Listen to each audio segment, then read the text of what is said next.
रात के लगभग 11 बज रहे थे। चेतन और गौतम बाइक पर सवार अपने एक दोस्त की शादी से आ रहे थे। तभी चेतन ने गौतम से कहा, यार शादी में खाना तो अच्छा था, लेकिन शादी में गोलगप्पे नहीं थे यार। और तुझे तो पता ही है मुझे गोलगप्पे कितने पसंद है। गोलगप्पे खाए बिना खाने का मजा ही नहीं आता। चेतन ने इतना कहा ही था कि तभी गौतम को सामने एक गोलगप्पे का ठेला दिखाई दिया। उसने ठेले के पास जाकर अपनी बाइक रोक दी। लगता है तेरा गोलगप्पे खाने का कुछ ज्यादा ही मन कर रहा था, इसलिए इतनी रात को भी हमें ये गोलगप्पे का ठेला मिल गया। अरे गोलगप्पे का ठेला तो मिल गया, लेकिन उसके साथ साथ इतनी सुंदर लड़की भी मिल गई। देख तो, इतनी सुंदर लड़की रात को सुनसान सड़क पर इस तरह गोलगप्पे बेच रही है। अरे तुझे गोलगप्पे से मतलब है या इस लड़की से? चल जल्दी से खाने चलते हैं। गौतम और चेतन गोलगप्पे के ठेले पर गोलगप्पे खाने के लिए जाते हैं और लड़की गोलगप्पे खाने के लिए उन दोनों को एक एक कटोरी देती है और गिनती कर कर के उन्हें गोलगप्पे खिलाती जाती है। आप दोनों के 50 रुपए हो गए सर। अरे 50 क्या, हम तो तुम्हें 100 रुपए भी दे देंगे। वैसे इतनी रात गए यहाँ पर ठेला लगाना अच्छी बात नहीं है। तुम एक काम करो, हमारे साथ चलो, मैं तुम्हें अच्छी नौकरी लगवा देता हूँ। उसके बाद तुम्हें इस तरह रास्ते पर गोलगप्पे नहीं बेचने पड़ेंगे। नहीं सर, मुझे कोई नौकरी नहीं चाहिए। ये मेरा काम है और मैं अपने काम को करके बहुत खुश हूँ। आप बस मुझे मेरे पैसे दे दीजिए। सीमा बार बार उनसे अपने पैसे मांगती है, लेकिन फिर भी वो दोनों उसे उसके पैसे नहीं देते और उसके साथ बार बार बदतमीजी करने लगते हैं। अचानक सीमा को बहुत गुस्सा आता है और वो एक सुंदर सी लड़की से बदलकर एक भयानक चुड़ैल का रूप ले लेती है। बहुत देर से समझा रही हूँ तुम दोनों को, लेकिन तुम्हें मेरी बात समझ नहीं आ रही। अब मुझे तुम दोनों से कोई पैसे नहीं चाहिए। अब तुम दोनों का खेल खत्म। दोनों चुड़ैल से डर कर वहाँ से भागने की कोशिश करते हैं। वो दोनों जल्दी से जाकर अपनी बाइक पर बैठते हैं, लेकिन उनकी बाइक अपने आप ही हवा में उड़ने लगती है। चुड़ैल अपने हाथ लंबे करके उन दोनों को गर्दन से पकड़कर अपने सामने लाकर खड़ा करती है। तुम जैसे बेहुदा लोगों को इस दुनिया में रहने का कोई अधिकार नहीं है। इतना कहकर चुड़ैल अपनी शक्ति से उन दोनों को मार डालती है। अगले दिन जब लोग वहाँ से गुजरते हैं तो पुलिस को उन दोनों की मौत की खबर मिलती है। शिंदे, जल्दी से वहाँ पर सब चेक करो। अगर कोई सीसीटीवी हो तो फुटेज निकाल कर लेकर आओ। इंस्पेक्टर के कहने पर हवलदार वहाँ जाता है और आसपास की जगह को चेक करता है। तभी उसे एक दुकान के बाहर सीसीटीवी कैमरा लगा हुआ दिखाई देता है। वो उस रात की सीसीटीवी फुटेज निकलवा कर थाने लेकर जाता है, लेकिन जैसे ही पुलिस वाले वो सीसीटीवी फुटेज चलाकर देखते हैं तो उनके पैरों तले से जमीन खिसक जाती है। ये कैसे हो सकता है? इस सीसीटीवी फुटेज में तो इन दोनों लड़कों के अलावा कोई और दिखाई नहीं दे रहा। तो फिर इन्हें मारा किसने? सर, कहीं ये किसी भूत प्रेत का चक्कर तो नहीं? क्योंकि सिर्फ भूत प्रेत ही कैमरे में रिकॉर्ड नहीं होते। हो ना हो इन्हें किसी भूत ने ही मारा है। मुझे एक बात सच सच बताओ गायत्री, तुम पुलिस में टेस्ट क्लियर करके भर्ती हुई हो या किसी की सिफारिश लगवा के? क्योंकि जिस तरीके की तुम बात कर रही हो ना, उन बातों से तुम पुलिस वाली कम और तांत्रिक ज्यादा लग रही हो। अरे सर, आप भी ना, मैंने तो आपको वही बताया जो मुझे सही लगा। आप खुद ही बताइए, अगर कैमरा रिकॉर्डिंग में इन दोनों के अलावा कोई और है ही नहीं तो इन्हें मारा किसने? लेडी कांस्टेबल की बात इंस्पेक्टर के दिमाग में भी शक पैदा कर देती है, लेकिन पुलिस होने के नाते वो इस बात पर यकीन नहीं कर सकते थे, इसलिए वो इस बात को रफा दफा कर देते हैं। कुछ दिन बाद कुछ लोग पुलिस स्टेशन के बाहर आकर पुलिस वालों के खिलाफ विद्रोह कर देते हैं। ये सब पुलिस वाले सिर्फ सरकार के पैसे खा रहे हैं। यहाँ इतने महीनों से सावित्री चौक पर इतने कत्ल हो गए, लेकिन अभी तक इनको पता नहीं लगा कि आखिर लोगों को मार कौन रहा है। मेरे पति का कातिल आज तक नहीं मिला। कैसा कानून है ये? देखिए मैडम, हम भी उस खूनी को ढूंढने की कोशिश कर रहे हैं, लेकिन हमें पता ही नहीं लग पा रहा है कि वो है कौन। जितनी बार भी हमने सीसीटीवी की फुटेज चेक की है, उतनी बार हमें वहाँ पर कोई नजर ही नहीं आया। फुटेज में सिर्फ वही लोग नजर आते हैं जिनका कत्ल हुआ। कत्ल करने वाला कैमरे के सामने दिखाई ही नहीं देता। अरे कत्ल करने वाला इंसान है या भूत जो कैमरे के सामने दिखाई नहीं देता? आप सब लोगों की काम करने की नियत ही नहीं है, वरना कि आप तक एक कातिल नहीं पकड़ा जाता। आप लोगों के खिलाफ तो शिकायत होगी, शिकायत, तभी आप लोगों की अकल ठिकाने आएगी। पुलिस वाले बड़ी ही मुश्किल से लोगों की भीड़ को वहाँ से भेजते हैं। तभी पुलिस इंस्पेक्टर बड़ी ही टेंशन में बाकी सबसे कहता है, ये केस बहुत ही अजीब होता जा रहा है। अब से हमें छुपकर वहाँ पर नजर रखनी होगी। वो खूनी ज्यादा दिन तक चुप नहीं बैठेगा, पर इस बार जैसे ही वो ऐसा करने की सोचेगा, हम मौके पर ही उसे पकड़ लेंगे। लेकिन सर, अगर वो खूनी कोई भूत हुआ और उसने हमें पकड़कर मार डाला तो क्या होगा? तुम्हारा दिमाग तो खराब नहीं हो गया है? पता नहीं यहाँ पर सारे पुलिस वाले कैसी कैसी बातें करते हैं। इंस्पेक्टर अपनी टीम के साथ रात को सावित्री चौक पर नजर रखने लगता है। तभी एक रात को वो देखते हैं कि एक गोलगप्पे वाली ने वहाँ पर अपना ठेला लगाया है और कुछ लड़के उसके पास गोलगप्पे खाने के लिए आए हैं। आप दोनों के 100 रुपए हो गए सर। सर मुझे मेरे पैसे दे दीजिए। ये लड़की तो चुपचाप यहाँ पर अपना काम कर रही है। मुझे नहीं लगता कि ये किसी का खून कर सकती है। सर किसी की शक्ल के ऊपर कुछ थोड़ी ना लिखा होता है, क्या पता इसीलिए वो सब खून किए हों। लेकिन वो सब तो देखकर ही पता लगेगा। पुलिस वाले वही छुपे रहते हैं। तभी गोलगप्पे खाने आए लड़के गोलगप्पे बेचने वाली लड़की के साथ बदतमीजी करने लगते हैं और देखते ही देखते गोलगप्पे बेचने वाली लड़की एक चुड़ैल में बदल जाती है और उन दोनों को मारकर वहाँ से गायब हो जाती है। ये सब देखकर तो पुलिस वाले भी बुरी तरह डर जाते हैं और डर के मारे उनके पैर वहीं जम जाते हैं। मैंने आपसे कहा था ना सर कि ये किसी भूत का काम है, और अब तो हमने अपनी आंखों से देख लिया है कि इन दोनों लड़कों को चुड़ैल ने मारा है। हम जल्दी से यहाँ से निकल जाते हैं, वरना अगर उसके हत्थे चढ़ गए तो क्या पता वो हमें भी मार डाले। नहीं बबीता, इस मामले को हम जैसा सोच रहे हैं ये मामला मुझे कुछ अलग ही लग रहा है। इसके लिए हमें पुजारी जी की मदद लेनी होगी। पुलिस इंस्पेक्टर अगली सुबह अपनी टीम को लेकर गांव के मंदिर पहुंच जाता है। वहां जाकर वो पुजारी जी को सारी बात बताते हैं। पुजारी जी रात को उस चुड़ैल को पकड़ने के लिए सावित्री चौक पर जाते हैं। वहां पर गोलगप्पे का ठेला लगा हुआ था और गोलगप्पे बेचने के लिए एक सुंदर सी लड़की वहां खड़ी थी। पुजारी जी समझ गए थे कि ये वही चुड़ैल है, लेकिन इससे पहले कि पुजारी जी कुछ कर पाते, गोलगप्पे वाली चुड़ैल का ध्यान पुजारी जी पर चला गया और वो तुरंत ही वहाँ से गायब हो गई। अरे नहीं, मुझे पहले ही सावधान होकर जाना चाहिए था। ये तो मुझे देखते ही गायब हो गई।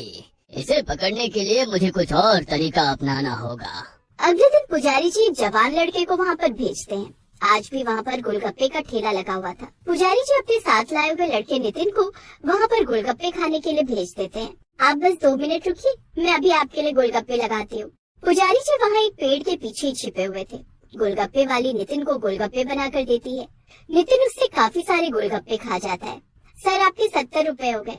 गोलगप्पे वाली के कहते ही नितिन उसे अपनी जेब से पैसे निकाल कर दे देता है और वहाँ से जाने लगता है। तभी वो कहती है, तुम ऐसे पहले लड़के हो जो बाकी लड़कों की तरह नहीं है, इसलिए तुम बच गए।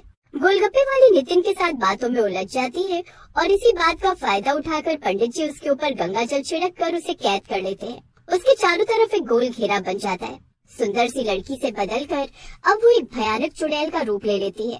वो घेरे से बाहर निकलने की कोशिश करती है, लेकिन ना तो वो घेरे से बाहर निकल पाती है और ना ही वहाँ से गायब हो पाती है। ये क्या किया तुम लोगों ने? मुझे छोड़ो, मुझे इस घेरे से आजाद करो। अब तो तू तभी इस घेरे से आजाद होगी जब तू ये बताएगी कि तूने क्यों इतने सारे लड़कों की जान ली। सच सच बता कि आखिर तूने ये सब क्यों किया। अगर ऐसा नहीं करती तो और क्या करती? वो सब इसी के लायक थे, इसलिए मैंने उन्हें मौत के घाट उतार दिया। आज से 3 साल पहले यहाँ पर मैं अपना गोलगप्पे का ठेला लगाती थी, लेकिन कुछ लड़कों ने मेरे साथ बदतमीजी की और मुझे मार डाला। और ना जाने कितनी लड़कियों के साथ हर रोज ऐसा होता है। मैं आज भी यहाँ पर अपना गोलगप्पे का ठेला लगाती हूँ, ताकि अगर कोई ऐसी मानसिकता का लड़का मेरे पास आए तो मैं उसे जिंदा न छोड़ूं, ताकि आगे जाकर वो किसी और की जिंदगी खराब न कर पाए। मैं मानता हूँ कि तुम्हारे साथ जो भी हुआ बहुत गलत हुआ, लेकिन किसी को उसके कर्मों की सजा देना भगवान का काम है और यहाँ पर भी न्याय करने के लिए पुलिस है। तुम ये सब बंद करो और मुक्त हो जाओ। नहीं, मैं मुक्त नहीं होना चाहती। मैं बस अपनी जैसी मासूम लड़कियों को ऐसे दरिंदों से बचाना चाहती हूँ। मैं कभी किसी बेगुनाह को नहीं मारूंगी, इस बात का मैं आपसे वादा करती हूँ। गोलगप्पे बेचने वाली चुड़ैल की बातें सुनकर पुजारी जी और नितिन का मन भी उसकी बात मानने को करता है। वो उसे मुक्त किए बिना ही उस घेरे को मिटाकर वहाँ से आ जाते हैं। लेकिन पूरे गांव और आसपास के गांव में ये खबर पानी की तरह फैल जाती है। गोलगप्पे बेचने वाली चुड़ैल के डर से अब लड़के लड़कियों से बदतमीजी करना तो दूर, उनकी तरफ देखने से भी घबराते हैं। गोलगप्पे बेचने वाली चुड़ैल का जो मकसद था वो आखिरकार पूरा हो जाता है। लेकिन आज भी जब कोई लड़का उसे ऐसी हरकत करता दिखाई देता है तो वो उसे जिंदा नहीं छोड़ती। रामपुर नाम का एक गांव था जहां पर मोहन नाम का एक सेठ रहा करता था। सेठ की बस एक बेटी थी जिसका नाम भैरवी था। इकलौती बेटी को सेठ किसी महारानी की तरह रखा करता था। उसकी छोटी बड़ी हर ख्वाहिश को पूरा करता था। आज सेठ की बेटी का 18वां जन्मदिन था, इसलिए सेठ बहुत खुश था। मेरी प्यारी भैरवी को जन्मदिन की बहुत बहुत शुभकामना है। ये देखो भैरवी, मैं आज तुम्हारे लिए उपहार में क्या लाया हूँ। पिता के हाथ में उपहार देखकर भैरवी खुश होकर उसे खोलती है। पिताजी, ये तो सोने की पायल है। हाय राम, बड़ी महंगी होगी ये तो। अरे तू मेरी इकलौती बेटी है, तेरे लिए तो मेरी सारी दौलत कुर्बान है। पैसों की चिंता करने की कोई जरूरत नहीं है बेटा, तू तो बस खुशी खुशी अपना जन्मदिन मना। हाँ, सेठ का अपनी बेटी के लिए प्यार देखकर उसके सगे संबंधियों, खासकर छोटे भाई को बड़ी जलन हुआ करती थी। वो बस किसी तरह भैरवी को अपने रास्ते से हटाकर सेठ की सारी दौलत पर राज करना चाहता था। पिताजी देखो ना, मेरे पाँव में ये पायल कैसी लग रही है। बहुत सुंदर लग रही है बेटा, तुम ऐसे ही पायल पहनकर छम छम करती रहा करो, ताकि मुझे पता चलता रहे कि मेरी प्यारी बेटी मेरे आसपास ही है। एक दिन सेठ किसी जरूरी काम से गांव से बाहर जाता है। सेठ के जाने के बाद भैरवी घर में बिल्कुल अकेली रह गई थी। देर रात गए भैरवी के दरवाजे पर दस्तक होती है। अरे भैरवी, गजब हो गया, अभी अभी खबर आई है कि तुम्हारे पिताजी का शहर में एक्सीडेंट हो गया है। चाची, ये आप क्या कह रही हो? ये नहीं हो सकता। अब होने को कौन टाल सकता है, जो होना था हो गया। इस समय वो तुझे बहुत याद कर रहे हैं, शायद ये उनकी आखिरी इच्छा है। तुम देर मत करो, जल्दी मेरे साथ चलो। चाची की बात सुनकर भैरवी के होश उड़ जाते हैं। कुछ दूर चलने के बाद अब भैरवी एक सुनसान जगह पर पहुंच गई थी। चाची, आप मुझे कहाँ ले जा रही हो? शहर जाने वाली बस का स्टैंड तो दूसरी दिशा में है ना? हाँ ठीक कहा, बस का ठिकाना दूसरी तरफ है, लेकिन मैं तुझे वहाँ ले जा रही हूँ जहाँ तुम्हारा ठिकाना होगा। फिक्र मत करो, फिर तुम्हें कोई दुख परेशानी छू नहीं पाएगी। ये कैसी बात कर रही हो आप? मेरे पिताजी कहाँ हैं? भैरवी चाची के इरादे भाग गई थी, इसलिए वो वहाँ से भागने की कोशिश करने लगती है।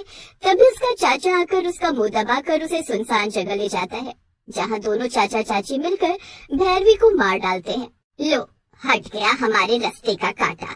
अब इसके बाप को भी जल्दी ही रास्ते से हटाना होगा, तब जाकर ये दौलत हमें मिलेगी। अरे क्या कर रही हो भाग्यवान, ये सोने की पायल तो निकाल लो उसके पैरों से। अब ये मरने के बाद आखिर इस पायल का करेगी भी क्या? भैरवी को उसके चाचा चाची ने धोखे से मार जरूर दिया था, लेकिन मरने के बाद वो एक खतरनाक चुड़ैल में बदल गई थी। पिता की दी हुई पायल उसे अपने प्राणों से भी प्यारी थी, इसलिए भैरवी उस पायल के मुंह में बंद कर चाची के पीछे पीछे उनके घर पहुंच जाती है। अगले दिन जैसे ही गांव वालों को भैरवी की लाश मिलती है, सब तरफ अफरा तफरी मच जाती है। दूसरे शहर में गए सेठ को गांव का मुखिया फोन करके वापस बुला लेता है। न जाने किसकी नजर लग गई मेरी बच्ची को। भैरवी मेरी बेटी, मैं तेरे बिना कैसे जीऊंगा। भाई साहब, ये क्या हो गया हमारी पूसी बच्ची को? अभी उसकी उम्र ही क्या थी? बेचारी बिन माँ की बच्ची के साथ बहुत बुरा हुआ। इससे अच्छा तो भगवान मुझे उठा लेता। ये तूने क्या कर दिया भगवान? भैरवी के चाचा चाची गांव वालों के सामने रोकर ये साबित कर रहे थे कि उन्हें भैरवी की मौत का बहुत दुख है। शोक मनाने के बाद चाचा चाची अपने घर लौट आते हैं।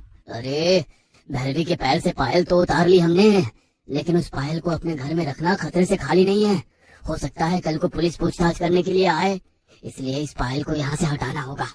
भैरवी की चाची उस पायल को पड़ोस के गांव में रहने वाली अपनी बहन नैना को दे देती है, जिसे वो अपनी तिजोरी में संभाल कर रख लेती है। चलो अच्छा हुआ तुम्हारे रास्ते का एक कांटा हटा, अब तो जल्द ही उस बूढ़े को मारकर तुम लखपति हो जाओगी। ठीक कहा तुमने, फिलहाल तो उस पायल को संभाल कर रखो, लाखों की है वो। मैं बाद में मिलती हूँ तुमसे। आधी रात का समय था, नैना अपने कमरे में सो रही थी, तभी उसे पायल की छम छम सुनाई पड़ने लगती है। ये किसकी पायल की आवाज सुनाई दे रही है? ऐसा लगता है घर में कोई पायल पहनकर घूम रहा है। नैना अपने कमरे से निकलकर आंगन में आती है, जहाँ उसे एक चुड़ैल सोने की पायल पहनकर घूमती हुई चुड़ैल। क्या हुआ, डर लग रहा है क्या? अपनी हत्यारन बहन से पायल लेते हुए तुझे डर नहीं लगा था क्या? ये मेरी पायल है, मेरी पायल पर गलत नजर डालने की सजा तो तुझे भुगतनी ही होगी। इतना कहकर चुड़ैल नैना पर हमला कर देती है और उसे मार डालती है।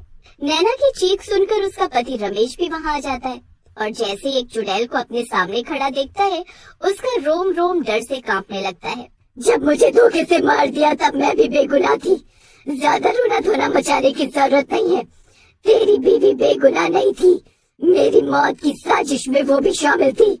मुझे मारकर पेट नहीं भरा तो अब वो लोग मेरे पिता को मारने की योजना बना रहे हैं, लेकिन मैं उन्हें सफल नहीं होने दूंगी।